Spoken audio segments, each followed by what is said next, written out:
Never stop reading Bible. Hey everyone, and welcome. Today we're going to jump into a really powerful section of the Gospel of Luke. We're going to see how 3 chapters, back to back, tell one big connected story. It moves from the incredible value of a single person to the real purpose of money, and then finally to how we're supposed to live out our faith every day. Okay, let's get into it. So what we're going to see is that these chapters aren't just a random collection of stories, not at all. They're like a carefully put together guide, and they tackle some of the biggest questions we all face, starting with God's love, then shifting to our money, and landing on our faith. All right, let's kick things off with chapter 15. This whole chapter is about one single powerful emotion, that feeling of pure joy when you find something you thought was gone forever.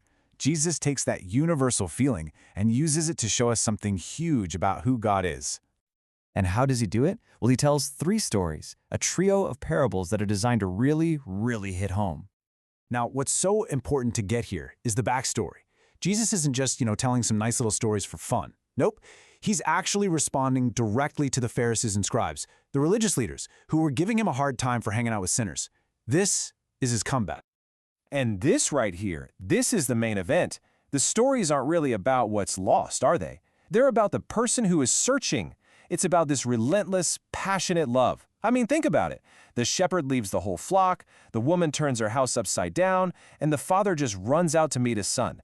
It's a love that doesn't wait. It seeks, and it throws a party when it finds. Okay, so building on that idea of incredible value, chapter 16 pivots. It takes a hard turn into something super practical, money. And it makes perfect sense, right? If God thinks people are that valuable, well, that's got to change how we think about our stuff.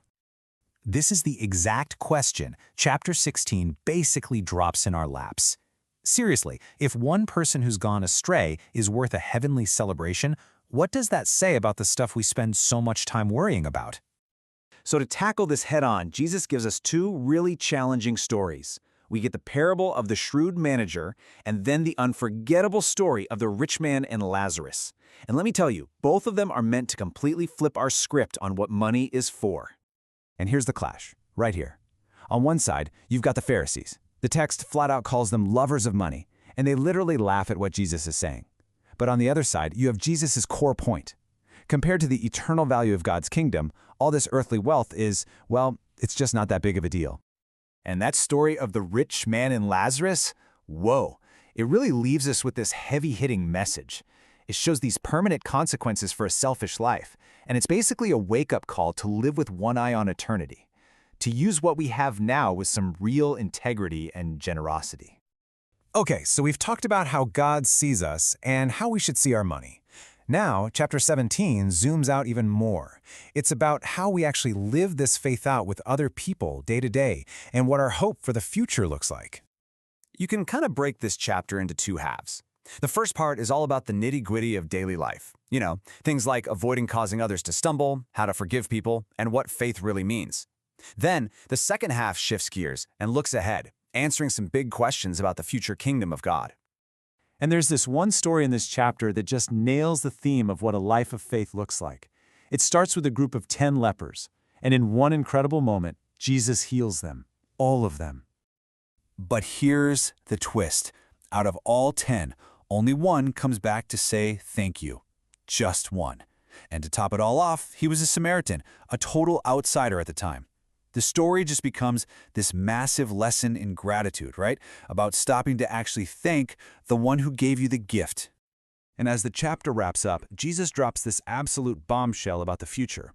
People are asking him, so when is this kingdom of God going to show up? And he tells them, look, you're not going to see it coming with trumpets and parades. Why? Because it's already here. It's among you. It's a present reality, at work right now, even as we look forward to what's still to come. All right, so we've walked through 3 different chapters. So what's the big idea? How do all these pieces lock together? This chart lays it out perfectly. Look at the flow here. It all starts in chapter 15, right? Establishing God's crazy, redemptive love for every single one of us. Then chapter 16 says, okay, if that's true, then let's rethink what we value, especially when it comes to money.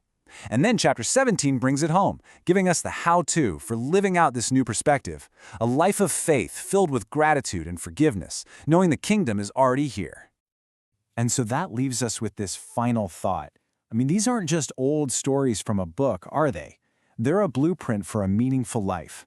So the real question for all of us is, how can we let this progression, from knowing our worth to checking our relationship with stuff to living a life of faith, how can we let that actually change how we live our lives? Like starting today.